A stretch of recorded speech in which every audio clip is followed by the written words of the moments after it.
പറയുന്ന വർഗീയവാദികൾക്ക് സ്പേസ് കൊടുത്തു, ബാക്കിയുള്ളവർക്ക് കൊടുത്തില്ല എന്ന് പറയുന്നുണ്ട്. ലീഗിനെയാണോ ഉദ്ദേശിച്ചത്? ഇസ്ലാമിയാണോ ഉദ്ദേശിച്ചത്? പരാതിയില്ലല്ലോ. അല്ല, ഇവർക്ക് അതിനൊന്നും ഇവർക്ക് പരാതിയില്ലല്ലോ. അല്ല, ഞാൻ ചോദിക്കുന്നത് ഹിന്ദു സംഘടനയ്ക്ക് ഒരു ഹിന്ദു സംഘടന അല്ലല്ല ഞാൻ ചോദിക്കുന്നത് അല്ല അതെ തീർച്ചയായിട്ടും ലീഗ് വളരെ മതേതരമാണ്, മുസ്ലിം ലീഗ് വളരെ മതേതരമാണ്, മാത്രമാണ് വർഗീയ അങ്ങനെ നറേറ്റീവ് എന്ന് പറയുന്നത് ഒരു അവർക്ക്.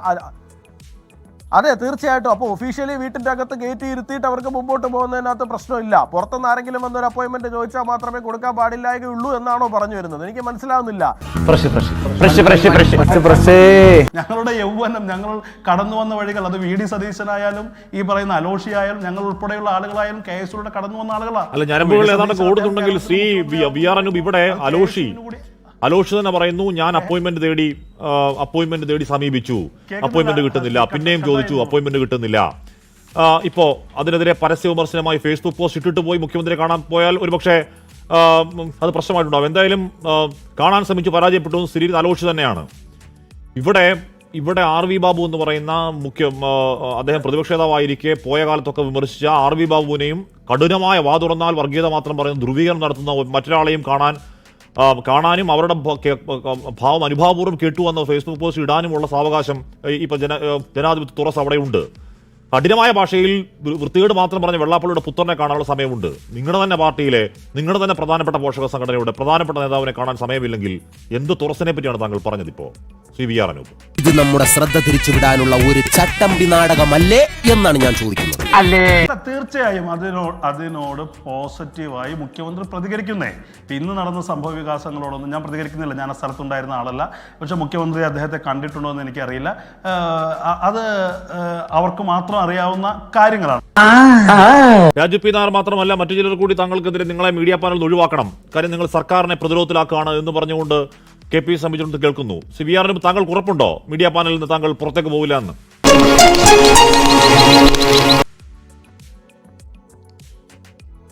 അല്ല, ഞാൻ അതിനെക്കുറിച്ചൊന്നും ഈ സമയത്തും KPCCയുടെ ഇതിനെ റെപ്രസെൻ്റ് ചെയ്ത് ഞാൻ സംസാരിക്കില്ലേ. ഞാൻ അതിനെക്കുറിച്ചൊന്നും പ്രതികരിക്കാൻ ആളല്ല. എന്നെ എവിടെ നിന്നും എങ്ങനെ വേണമെങ്കിലും ഒഴിവാക്കാനുള്ള സ്വാതന്ത്ര്യം എൻ്റെ പാർട്ടിക്കുണ്ട്. അതിനകത്ത് പാർട്ടിയാണ് തീരുമാനം എടുക്കേണ്ടത്. പക്ഷേ എന്നെ കോൺഗ്രസിൽ നിന്ന് ഒഴിവാക്കുക എന്ന് പറയുന്നത് സാധ്യമല്ലല്ലോ. അതൊന്നും ഞാൻ അതിനെക്കുറിച്ച് കൺസേൺഡ് അല്ല.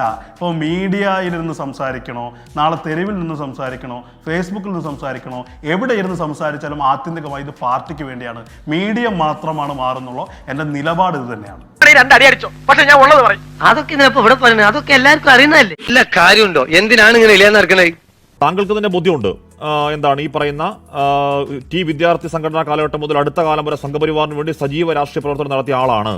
അത് ആ വസ്തുത നിഷേധിക്കാനാവാത്ത വസ്തുത നിലനിൽക്കുമ്പോൾ താങ്കൾക്ക് തന്നെ ഫേസ്ബുക്കിൽ ബോധ്യമുള്ള കാര്യമാണ്. താങ്കളുടെ ഒരു ബോധ്യം എങ്ങനെയാണ് അവർ മുഖ്യമന്ത്രിയുടെ കീഴിൽ ഉള്ള നിയമനത്തിൽ പ്ലീഡർ പദവിയിലേക്ക് വരുന്നത്? CVR അനൂപ്, ഞങ്ങളുടെ ബോധ്യം അത് വസ്തുതയാണ്. അദ്ദേഹം പോലും നിഷേധിച്ചിട്ടില്ലല്ലോ. അത് വിദ്യാർത്ഥി കാലഘട്ടത്തിൽ ABVPയുടെ ഭാഗമായിരുന്ന ആളുകളാണ്. ബഹുമാന്യനായ നിയമവകുപ്പിൻ്റെ കൂടി ചുമതലയുള്ള ബഹുമാന്യനായ മുഖ്യമന്ത്രി പറഞ്ഞത് അദ്ദേഹം അഡ്വക്കേറ്റ് ജനറലിൻ്റെ ഓഫീസിൽ ഈ പറയുന്ന വ്യക്തികളുടെ പ്രാഗൽഭ്യം ഇത് അന്വേഷിച്ച് മനസ്സിലാക്കിയെന്നാണ്. അത് അദ്ദേഹത്തിന് കിട്ടിയ വിവരമാണ്. അദ്ദേഹം ഈ പറയുന്ന വളരെ പ്രഗത്ഭനായ ഒരു അഭിഭാഷകനായി മാറിയിട്ടുണ്ടെന്നുള്ള വിവരം ഓഫീസിന് കിട്ടിയിട്ടുണ്ട്. അതിനെക്കുറിച്ച് നിയമവകുപ്പ് മറുപടി പറഞ്ഞു കഴിഞ്ഞു. യുവരാജ് ഗോകുൽ, ഇവിടെ നേരത്തെ പ്രേക്ഷകർ ദൃശ്യങ്ങൾ കണ്ടത് ഒരു സമരമുഖത്ത് അലോഷി അഭിഷേകം കൊടുക്കാവോ? ഒരു സമരമുഖത്ത് അലോഷിയുടെ തലയിൽ ഊങ്ങിയടിക്കുന്ന പോലീസിന്റെ ലാത്തിയാണ്. അതിനു മുമ്പും ഒരുപാട് ഇതാണ് ഈ ദൃശ്യങ്ങളാണത്. ഒരുപാട് ദൃശ്യങ്ങളുണ്ട്. ഒരുപാട് സമരമുഖങ്ങളിൽ പങ്കെടുത്ത ആളാണ് യുവരാജ് ഗോകുൽ. അങ്ങനെയുള്ള അലോഷ്യസ് സേവ്യറിനെ കാണാതെ വാ തുറന്നാൽ പരമമായ വർഗീയതയും മതവിദ്വേഷവും മാത്രം പറയുന്നവരെ കാണാൻ മുഖ്യമന്ത്രിക്ക് സമയമുണ്ട്, ഞങ്ങളെ കാണാൻ സമയമില്ല എന്ന അലോഷിയുടെ വേദനയ്ക്ക് സത്യമില്ലേ യുവരാജ്? ഏത് റൂട്ടിലേക്കാ വണ്ടി തിരിക്കണേന്ന് എനിക്കിപ്പോ മനസ്സിലായി. നമ്മുടെ നാട്ടിലൊരു പൂക്കിയ മുഖ്യമന്ത്രി വന്നു, അദ്ദേഹം ആദ്യമായിട്ട് ചിരിച്ചു എന്നൊക്കെ പറഞ്ഞ് 24 മണിക്കൂർ 48 മണിക്കൂർ തുടർച്ചയായിട്ട് നമ്മുടെ മാധ്യമങ്ങൾ വലിയ ആഘോഷമായിരുന്നു. അപ്പോൾ അദ്ദേഹത്തിന്റെ സ്വന്തം പാർട്ടിയുടെ അണികളെ കണ്ടാൽ പോലും ചിരിക്കാൻ കഴിയാത്ത സാഹചര്യത്തിലേക്ക് വെറും 60 ദിവസങ്ങൾ കൊണ്ട് മാറിപ്പോയി എന്ന് പറയുന്നൊരു സാഹചര്യത്തിലേക്കാണ് നമ്മൾ എത്തിയിരിക്കുന്നത്. നോക്കൂ, ഇതിൻ്റെ അടിസ്ഥാനപരമായിട്ടുള്ള കാരണം എനിക്കിത് മനസ്സിലാകുന്നില്ല. നമ്മളൊരു ജനാധിപത്യമായിട്ടുള്ള ഒരു രാജ്യത്താണ് നമ്മൾ ഇപ്പോൾ ജീവിക്കുന്നത്. നമ്മൾ ജനാധിപത്യമായ വ്യവസ്ഥിതികളാണ് തുടർന്നു പോകുന്നതും. ഇപ്പോൾ ഈ ഒരു സർക്കാർ അധികാരത്തിലേറി കഴിഞ്ഞു കഴിഞ്ഞാൽ അത് കോൺഗ്രസിൻ്റെ സർക്കാരോ BJPയുടെ സർക്കാരോ CPMൻ്റെ സർക്കാരോ ഒന്നും തന്നെ അല്ലല്ലോ. തീർച്ചയായിട്ടും ആ സർക്കാരിൻ്റെ കീഴിൽ ജോലി ചെയ്യുന്ന ഉദ്യോഗസ്ഥർ, സർക്കാർ നടത്തുന്ന നിയമനങ്ങൾ, ആ നിയമനങ്ങൾക്കകത്ത് പല തരത്തിലുള്ള രാഷ്ട്രീയക്കാരും രാഷ്ട്രീയമായിട്ട് യോജിച്ച് നിൽക്കുന്ന ആൾക്കാരും ഉണ്ടാവും. അത് ജനാധിപത്യപരമായിട്ടുള്ള എല്ലാ ഘടകങ്ങളിലുള്ള ആൾക്കാരും ഉണ്ടാവും. ഇപ്പോൾ മുഖ്യമന്ത്രി ആയിട്ടുള്ള VD സതീശൻ അദ്ദേഹം നടത്തിയിരിക്കുന്ന നിയമനങ്ങൾ, ആ നിയമനങ്ങൾക്കകത്ത് കമ്മ്യൂണിസ്റ്റുകാരുണ്ടോ BJPക്കാരുണ്ടോ കോൺഗ്രസ്സുകാരുണ്ടോ എനിക്കറിയില്ല. ഞാൻ അതിനെക്കുറിച്ചിട്ട് വലുതായിട്ട് ചിന്തിച്ചിട്ടുമില്ല, എനിക്കറിയത്തുമില്ല. അപ്പോൾ ഇവിടെ ഇപ്പോൾ KSUക്കാരായിക്കൊണ്ട് പോട്ടെ, അല്ലെങ്കിൽ കോൺഗ്രസിൻ്റെ മറ്റുള്ള ആൾക്കാരായിക്കോട്ടെ, അവർ പറഞ്ഞു വരുന്നത് എന്താണ്? സ്വജനപക്ഷപാതം. ഇവർ 5 വർഷം അല്ലെങ്കിൽ 10 വർഷം എന്തിനെതിരെയാണ് സമരം ചെയ്തത്? ഇവർ സമരം ചെയ്തത് പിണറായി വിജയൻ സർക്കാർ വലിയ തരത്തിലുള്ള സ്വജനപക്ഷപാതം നടത്തുന്നു, അവരുടെ രാഷ്ട്രീയ പാർട്ടിയിലുള്ള ആൾക്കാരെ മാത്രമായിട്ട് നിയമിക്കുന്നു. ഇതൊക്കെയാണല്ലോ ഇവർ പറഞ്ഞിരുന്ന, അവർ ഉയർത്തിയിരുന്ന സമരത്തിൻ്റെ കാരണങ്ങളെന്ന് പറയുന്നത്. ഇപ്പോൾ അതേ അവർ തന്നെ പറയുന്നു, അതേ മറ്റ് രാഷ്ട്രീയ പാർട്ടിയുടെ ആയിട്ട് ബന്ധമുണ്ടായിരുന്ന ഒരാളെ, ബന്ധമുണ്ടോ ഇല്ലയോ എനിക്കറിയില്ല, ബന്ധമുണ്ടോ ഇല്ലെന്ന് എനിക്കറിയില്ല, അങ്ങനെ ബന്ധമുണ്ട് എന്ന് ആരോപിച്ചുകൊണ്ട് അവർ പറയണം ഇവരെ ആരെയും നിയമിക്കാൻ സാധിക്കില്ല. ഇതെന്താണ് ഇതിൻ്റെ അടിസ്ഥാനം എന്ന് പറയുന്നത്? എനിക്കത് മനസ്സിലാകുന്നില്ല. എന്താണ് ഇതിൻ്റെ അടിസ്ഥാനം എന്ന് പറയുന്നത്?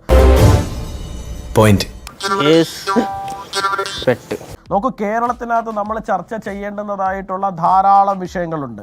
ഈ 60 ദിവസത്തിനിടയിൽ ഇത്രയധികം ടേൺ എടുത്തിട്ടുള്ള ഒരു സർക്കാർ വേറെ ഉണ്ടായില്ല. അത് നമ്മുടെ വാഹന മോഡിഫിക്കേഷനിൽ തുടങ്ങി ഇപ്പോൾ നമ്മുടെ നാട്ടിൽ ഓടിക്കൊണ്ടിരിക്കുന്ന ഇന്ദിരാഗാന്ധി നരേന്ദ്രമോദി സർക്കാർ വേറെ കാര്യം. പക്ഷെ അഡ്വക്കേറ്റ് PK ഗോപനെ ഒരു പ്രധാനപ്പെട്ട പദവിയിലേക്ക് ഇരുത്തുകയാണ്. അപ്പോൾ യുവരാജ് ഗോകുൽ പറയുമോ PK ഗോപൻ മിടുക്കനാണ്, അതുകൊണ്ട് മോദി സർക്കാർ ഇരുത്തിക്കോട്ടെ എന്ന് പറയുമോ?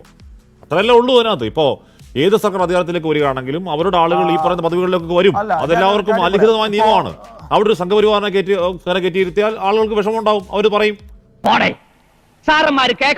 അല്ല, ഹാഷ്മി, അതാണ് ഞാൻ പറഞ്ഞു വന്നത്. നിങ്ങൾ അവരുടെ പാർട്ടിയുടെ ആൾക്കാരെ അവരുടെ പാർട്ടിയുടെ ആൾക്കാരെ മാത്രമേ എടുക്കാൻ പാടുള്ളൂ എന്ന് പറയുന്നതിന്റെ അടിസ്ഥാനം എന്താണ്? അപ്പോൾ നമ്മുടെ നാട്ടിനകത്ത് ജീവിക്കുന്ന പൗരന്മാർക്ക് അവർക്ക് വിവിധ രാഷ്ട്രീയ പാർട്ടികളിൽ വിശ്വസിക്കാനുള്ള അവകാശമില്ല എന്നാണോ പറഞ്ഞു വയ്ക്കുന്നത്?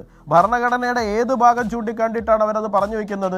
ഒരാൾ ഇന്ന രാഷ്ട്രീയ പാർട്ടിയിൽ വിശ്വസിക്കുന്നുണ്ട്, അല്ലെങ്കിൽ ആ രാഷ്ട്രീയ പാർട്ടിയുമായിട്ട് ഏതെങ്കിലും ഒരു കാലഘട്ടത്തിൽ സഹകരിച്ചിട്ടുണ്ട്, അല്ലെങ്കിൽ അവരുമായിട്ട് ഏതെങ്കിലും ഒരു പരിപാടിയിൽ പങ്കെടുത്തിട്ടുണ്ട്, അതുകൊണ്ട് അവരെ ഈ ഭാഗത്ത് നിയമിക്കാൻ പാടില്ല എന്ന് പറയുന്നത് എന്തിൻ്റെ അടിസ്ഥാനത്തിലാണ്? ഭരണഘടനയുടെ ഏത് ഭാഗം ചൂണ്ടിക്കാട്ടിയിട്ടാണ് ഇവർ പറഞ്ഞുകൊണ്ടിരിക്കുന്നത്? ഇവർ ഒരേ സമയം ഭരണഘടന സംരക്ഷിക്കുവാൻ വേണ്ടിയിട്ട് ഞങ്ങൾ അധികാരത്തിൽ വരാൻ പോവുകയാണ് എന്ന് പറയുകയും മറുഭാഗത്തുകൂടി അവർ ഈ സ്വജനപക്ഷപാതത്തെ ഇത്രയും ഓപ്പണായിട്ട് എൻഡോഴ്സ് ചെയ്യുകയും ചെയ്യുന്നത്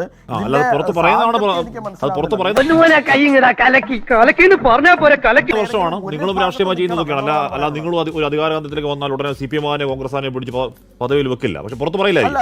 അല്ല ഹാഷ്മി, ഇപ്പോ നമ്മുടെ ഹൈക്കോടതി സ്റ്റാൻഡിംഗ് കൗൺസിൽമാരെ നിയമിക്കുന്ന സാഹചര്യം ഉണ്ടായിട്ടുണ്ട്. എത്രയോ പേര് പല രാഷ്ട്രീയ പാർട്ടികളിലുള്ളവരുണ്ടാവും അതിനകത്ത്. എല്ലാവരും ഒരൊറ്റ രാഷ്ട്രീയ പാർട്ടി എന്നുള്ള ആൾക്കാരെയൊന്നും ആയിരിക്കില്ല എടുത്തിരിക്കുന്നത്. ആൾക്കാരുടെ ആരുടെയും രാഷ്ട്രീയം നോക്കിയിട്ടും ആയിരിക്കില്ല പലപ്പോഴും. രാഷ്ട്രീയം നോക്കി എടുക്കില്ല എന്നൊന്നും ഞാൻ പറയുന്നില്ല. തീർച്ചയായിട്ടും ആ രാഷ്ട്രീയത്തിന്റെ ഭാഗമായി നിൽക്കുന്ന ആൾക്കാർക്ക് അത്തരത്തിലുള്ള നിയമനങ്ങൾ കിട്ടുന്നുണ്ടാകുമായിരിക്കും. പക്ഷേ രാഷ്ട്രീയം മാത്രമല്ല അവിടെ മാനദണ്ഡമായിട്ട് ഉണ്ടാകുന്നത്, പലതരത്തിലുള്ള കാര്യങ്ങൾ ഉണ്ടാവില്ലേ? അപ്പോൾ അതിനെ തീർച്ചയായിട്ടും ഇത്തരത്തിൽ ഒരു വലിയ വൈരാഗ്യം വെച്ചുകൊണ്ട് പെരുമാറേണ്ടുന്നതിന്റെ സാഹചര്യം എന്താണ് എന്ന് എനിക്ക് മനസ്സിലാവുന്നില്ല. പിന്നെ ഈ പറയുന്ന വർഗീയവാദികൾക്ക് സ്പേസ് കൊടുത്തു, ബാക്കിയുള്ളവർ കൊടുത്തില്ല എന്ന് പറയുന്നുണ്ട്. ലീഗിനെയാണോ ഉദ്ദേശിച്ചത്? ഇസ്ലാമിയാണോ ഉദ്ദേശിച്ചത്? പരാതിയില്ലല്ലോ. അല്ല, ഇവർക്ക് അതിനൊന്നും ഇവർക്ക് പരാതിയില്ലല്ലോ. അല്ല, ഞാൻ ചോദിക്കുന്നത് ഹിന്ദു സംഘടനയ്ക്ക് ഒരു ഹിന്ദു സംഘടന അല്ലല്ല ഞാൻ ചോദിക്കുന്നത്. അതെ തീർച്ചയായിട്ടും ലീഗ് വളരെ മതേതരമാണ്, മുസ്ലിം ലീഗ് വളരെ മതേതരമാണ്, മാത്രമാണ് വർഗീയ അങ്ങനെ നറേറ്റീവ് എന്ന് പറയുന്നത്.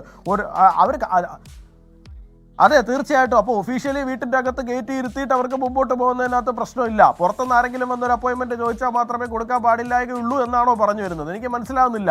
നോക്ക്, ഈ നാട് ഭരിക്കുന്ന മുഖ്യമന്ത്രിയെ ഒരു സംഘടനയുടെ നേതാക്കൾ ഒഫീഷ്യലി അപ്പോയിൻമെന്റ് എടുത്തിട്ട് പോയി കാണുന്നു. ഞങ്ങൾക്കിപ്പോൾ അല്ലെങ്കിൽ ഞങ്ങളുടെ ഏതെങ്കിലും 2 നേതാക്കൾക്ക് അപ്പോയിൻമെന്റ് കിട്ടി എന്നുള്ളത് കൊണ്ട് അവരുടെ വീട്ടിൻ്റെ അകത്തുള്ള അവരുടെ കുടുംബ പ്രശ്നം കാരണം അവർക്ക് അപ്പോയിൻമെന്റ് കൊടുക്കുന്നില്ലായിരിക്കും. അതിനിപ്പോൾ ഞങ്ങൾ എന്താണെന്ന് ചെയ്യാം? എനിക്കത് മനസ്സിലാവുന്നില്ല.